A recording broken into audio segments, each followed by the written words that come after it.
para usar o jargão brasileiro, eu estava fazendo aqui uns conchavos com a mesa. Em primeiro lugar, saudar o Rui, que está presidindo essa sessão, o Miguel, que me antecedeu. Antes de começar a minha comunicação, eu queria fazer 2 registros rápidos. O primeiro é agradecer ao GEM pelo convite, ao Grupo de Estudos Marxistas, saudar alguns amigos de longa data, o Vasco Fagundes, o professor Barata Moura, com quem tenho a honra de dividir a orientação de doutorado lá do João Adolfo, e o meu amigo Zé Paulo Neto. Bem, eu queria iniciar colocando algumas questões. Minha intervenção, eu fiz um mix de algumas anotações, uma fila, uma cola, certo? Porque eu sou um pouco avesso, isso é um defeito meu, de ler textos, não é uma virtude isso, mas eu vou fazer algumas remissões a algumas questões anotadas, e o outro é uma cola, certo? Que no Brasil chamamos de fila. Vejam,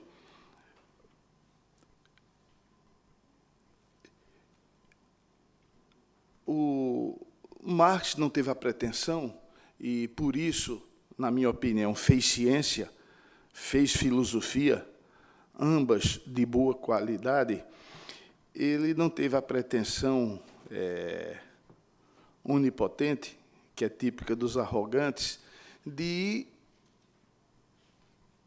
nos entregar um sistema completo com todas as respostas.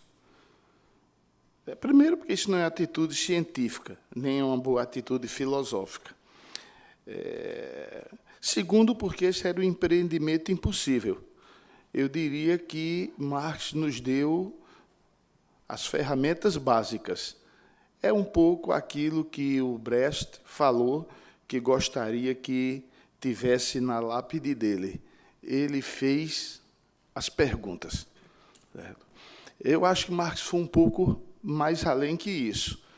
Também nos forneceu as chaves para algumas respostas.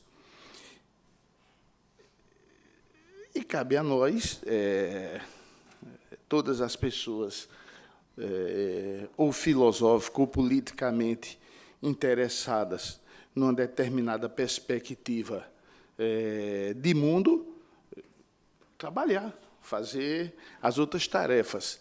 Eu acho que um campo que Marx deu as indicações gerais, porque eu acho que isso é um senso comum, e diria que, nesse terreno, o nível de discordância é pequeno, como ele entrou nas questões fundamentais do movimento do capital, do funcionamento da sociedade, problemas, como o jargão gosta de dizer, da estrutura, eu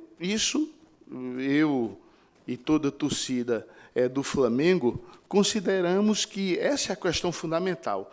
Em outros campos, deu indicação, na crítica de cultura, portanto, na estética, no campo da ideologia. Agora, no direito, essas indicações, embora centrais, estão esparsas.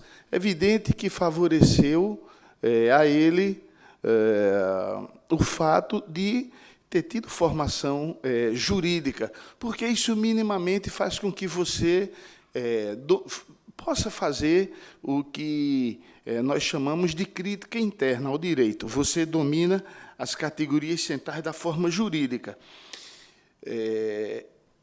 Mas é evidente que essas categorias centrais, elas não bastam por si só para você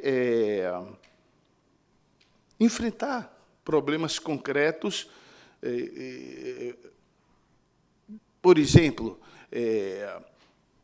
o que é o direito, certo? A forma jurídica, ela é uma forma persistente ou é uma forma de sociabilidade provisória? E, nesse terreno, eu não diria, inclusive, que é na cultura jurídica. Se fosse na cultura jurídica, era um problema relativamente simples. Eu costumo dizer aos meus alunos o seguinte: uma forma de controle social não teria perdurado no que nós conhecemos de história escrita. Não teria perdurado, e perdura há 27 séculos, certo? O registro mais distante que a gente conhece é em torno disso, se ela não tivesse uma enorme funcionalidade social. O que dá essa funcionalidade? O que dá essa funcionalidade primeiro, porque é uma necessidade, certo? Como diz o velho barbudo, você não coloca problemas que já não tenha condições de resolver. Ela existe porque existe luta de classes. Evidentemente que essa minha afirmação tem um pressuposto. Numa sociedade que tenha superado, e nisso eu acho que Marx continua atual, certo? Marx não podia antever, não era um mago nem um adivinho, o desenvolvimento tecnológico e social que nós chegamos no século XX e XXI. Mas teve uma intuição, formas de controle. Como é o direito, elas estão destinadas a extinguir. Como é que algo que não existiu sempre, o direito não existiu sempre, de forma que aquele brocardo romano isso é citado, você bota o pé numa faculdade de Direito, no primeiro dia o professor de Introdução ao Direito diz: onde há sociedade, há direito. Onde há direito, há sociedade. Essa sentença ela só tem sentido numa direção, na outra não. Certo? As formações sociais, isso, a antropologia, não precisa nem de jurista para provar isso, já mostrou sociedades que tinham outras formas de controle que não a forma jurídica. O direito surge exatamente nessa circunstância, quando, num determinado momento da história da humanidade, surge no grupo social conflitos sem a qual, certo, formas não apenas de controle exterior ao indivíduo, porque a moralidade social também é uma forma de controle de indivíduo, mas forma que faça uso institucionalizado, aberto, autorizado da violência, ela começa a ser reconhecida como uma forma legítima de realizar esse controle. Essa percepção é uma percepção fundamental. Entretanto, e aí eu não me refiro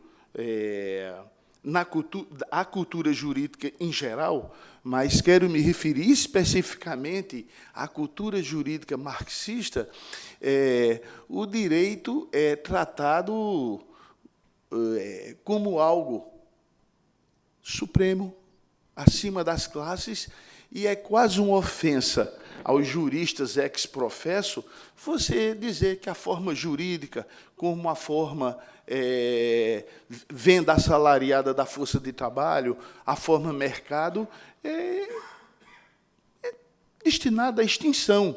É como se você... E alguns juristas, eu até trato isso em tom de blague, diz, mas o que é que vai ser feito da nossa profissão? O que é que eu vou responder a alguém que pergunta? Pessoas com sólida formação jurídica, eu não estou falando... aluno de licenciatura poderia perguntar isso. Eu olho para a pessoa e digo, não, mas não te preocupa, não, porque quando a forma jurídica já não for necessária, você vai ter criado seus filhos e netos. Fica tranquilo. É evidente, a própria cultura marxista tem essa concepção do direito. Por que tem essa concepção? Porque se há algum terreno onde o idealismo em sentido filosófico estrito sensu, predomina entre os juristas. Na cultura marxista sobre o direito, em boa parte, falta uma boa dose em sentido filosófico, porque eu vou usar uma palavra fora de moda, não quero ferir aqui suscetibilidades relativas à fé. Na cultura jurídica marxista, falta um pouco de materialismo, um pouco ex concessis. A forma jurídica, Marx fez um esforço enorme, apesar das duras condições de trabalho, mas nos legou muito. Deixou um método, deixou a compreensão do papel da luta de classes.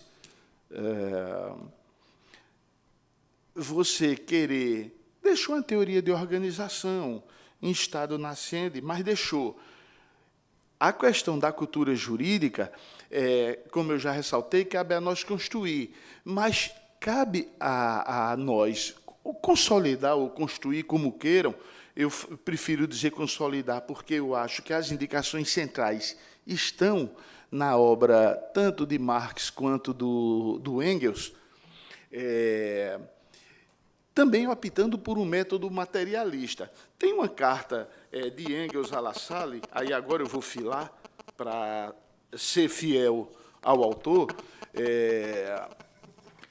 Muita gente quer combater essa afirmação, dizendo, não, mas Marx e Engels tinham afirmações esparsas sobre o direito. Não é. As duas menções que eu vou fazer, uma é da crítica ao programa de Gotha, que Marx levou, como fazia com uma série de outras coisas, muito a sério, porque era uma luta política e ideológica enorme, ali na época com os partidários lá do programa social-democrata, e Engels, numa carta a Lafargue, me desculpe, confundi, ele coloca textualmente o seguinte, e Engels, como todos nós sabemos, além da questão da mentalidade científica, um cara com mentalidade científica, um moderno, tipicamente, era um leitor ávido de toda a tradição filosófica. Ele, numa carta de agosto de 84, ele coloca lá para o Lafargue, que basicamente diz o seguinte, olha, nós temos um ideal político e filosófico no nosso campo científico, e Engels faz questão de fazer uma distinção entre essas duas esferas. Aí ele diz, aspas, Marx protestaria contra, as aspas são de Engels, o ideal político, social e econômico que você atribui a ele. Quando se faz ciência, não se elaboram ideais, elaboram-se resultados científicos. E quando, além de cientista, se é um homem de partido, combate-se para levar os ideais que se tem à prática. Quando se parte, pretendendo fazer ciência de ideais, não se a faz porque não constrói ciência com posições a priori. Eu não tenho indicações bibliográficas sobre isso. Isso é o objeto da minha pesquisa de titularidade, escavar isso lá na edição do Mega 2. Mas eu desconfio, e tenho boas razões para desconfiar, pela formação lá do injustamente intitulado de segundo violino, era uma orquestra com 2 Spala, que Engels tira essa afirmação, ou tem influência lá do Hume, do Tratado da Natureza Humana, quando Hume reclama de toda a tradição filosófica, na medida em que você começa a descrever fatos e sem nenhum argumento de transição, você está discutindo o que é e começa a argumentar sobre aquilo que deve ser. E que a tradição filosófica posterior, filosofia analítica, acaba, pelo Murray, batizando de falácia naturalista. Eu desconfio que Engels pega esse lado que eu considero muito bom, lado da tradição do iluminismo escocês. E é evidente que são instâncias distintas. Um dos problemas que eu acho, isso aqui é pura doxa, da tradição marxista,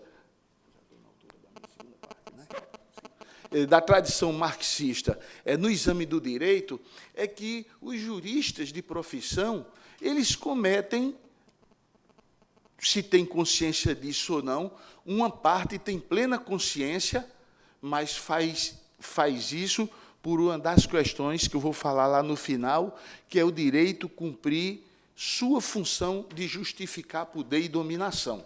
Aí tem consciência disso, mas faz, digamos, retoricamente, ou seja, faz com efeito persuasivo.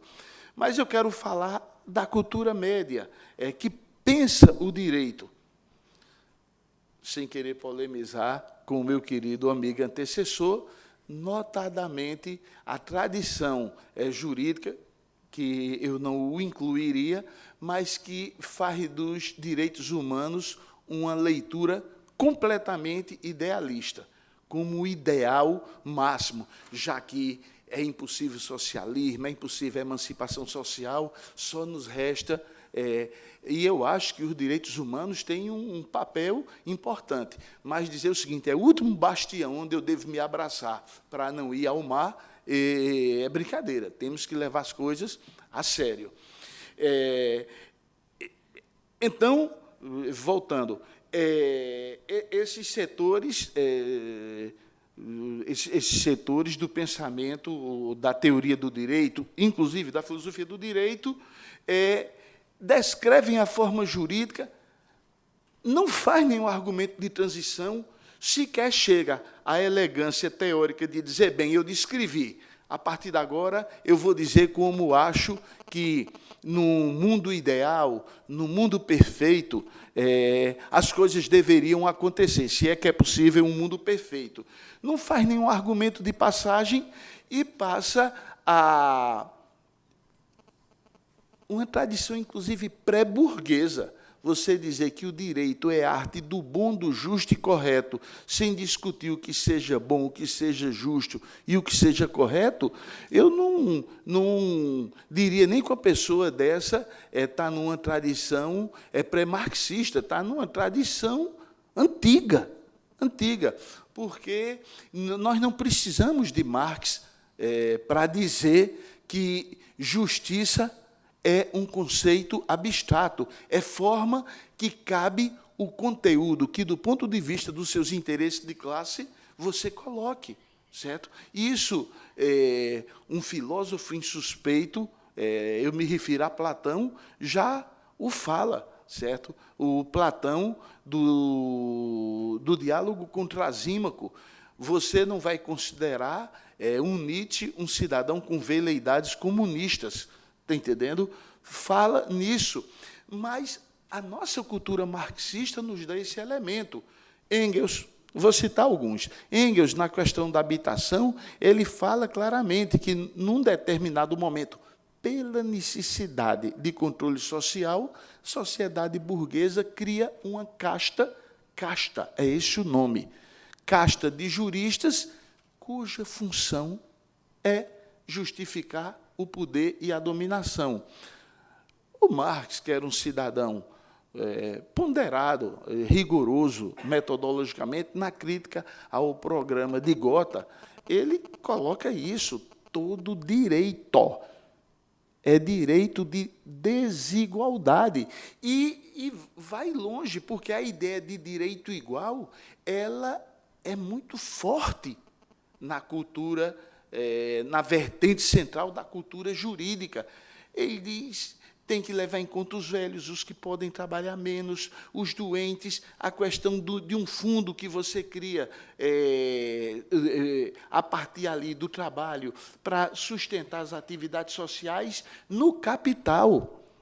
Coloca entre direitos iguais, decide a força. É evidente que Marx não está pensando a força como violência aberta, porque, para citar, certo, um filósofo brasileiro, que toda a cultura posterior a ele dizia: vamos pensar como Tobias Barreto percebeu os alemães. Aí precisa vir um liberal, não brasileiro, me refiro a Mário Lozano, diz: não, é muito mais importante pensar o que é que os alemães aprenderam de Tobias, e precisou um não brasileiro para ir pesquisar a correspondência lá do Tobias Barreto com os alemães.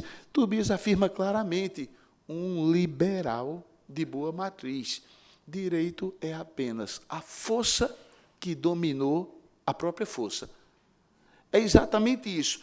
Nós temos essas indicações.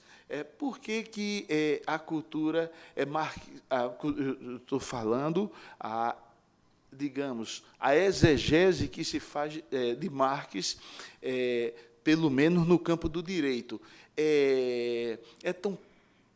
quase que preconceituosa em relação a essa tradição. É exatamente porque foi contaminada, a questão do fundamento, certo? É um problema que eu diria quase que de matriz ontológica. Quase não, é de matriz ontológica. Se você não domina, não tem claro o fundamento, o edifício teórico, como nós gostamos de dizer no Brasil, se você... E quem diz isso são os pedreiros, não sei como se chama aqui, gente que constrói casa. Diz: se você não monta o alicerce correto, não adianta botar prumo, a parede vai sair torta. Certo? Então, se você não domina os fundamentos, o que é o direito? Não, é a eterna busca pela igualdade. Como assim, rapaz? Mas tua formação é marxista? Direito é justificação de poder. Nós queremos, o problema é o que eu quero fazer com Estado e com direito. Se eu quero Estado e direito como um instrumento para servir às maiorias, ou à maioria, isso é uma forma de justificar o direito. A ideia que direito vai servir a todos é a concepção mais idealista do mundo, de você achar que, claro, isso é um mundo ideal, certo? Mas nós vivemos como é possível viver. E, numa sociedade que supere essas esferas parciais, vai se viver como puder viver. Certo? Aí o cara diz: não, eu quero um lençol ideal. Ele vai cobrir da cabeça, claro, na visão da sociedade burguesa. Se você for organicista, aí você... Não, a cabeça é a burguesia. O dedão do pé, aquele que a gente acha que é inútil, mas se for amputado você perde o equilíbrio, é a classe operária, é o povo, etc. Certo? Da mesma maneira que, na sociabilidade do capital, o lençol não cobre todos... nós somos generosos, não vamos tratar os inimigos com generosidade, mas, às vezes, o lençol não dá para cobrir tudo. Então, se alguém tiver de passar sereno, pelo menos que não seja a maioria. Aí você difundir essa crença, certo? Para concluir, você difundir essa crença do direito igual, isso é uma coisa não apenas pré-marxista, como antimarxista, e pré-burguesa, o que é mais grave. Aí o cara diz o seguinte, só para concluir, me dê 2 minutos, o senso comum jurídico, porque existe senso comum jurídico, ele entende essas questões? Evidentemente que não. O senso comum jurídico aplica lei e aplica direito como um cavalo come milho, é em linha reta. Agora, os teóricos do direito percebem isso claramente, certo? Percebem isso claramente. Direito, certo? Eu até brinco com um amigo meu, eu digo: rapaz, você é um marxista sem saber, porque você parte do complexo para o simples. Ou seja, você toma decisões, esse amigo meu é juiz. Eu digo: você toma decisões, depois você vai lá buscar no sistema jurídico uma justificação que seja razoável, e isso vale para qualquer terreno. Não, aqui não é um seminário sobre o Brasil, mas eu quero dizer que eu concordo substancialmente com o meu amigo.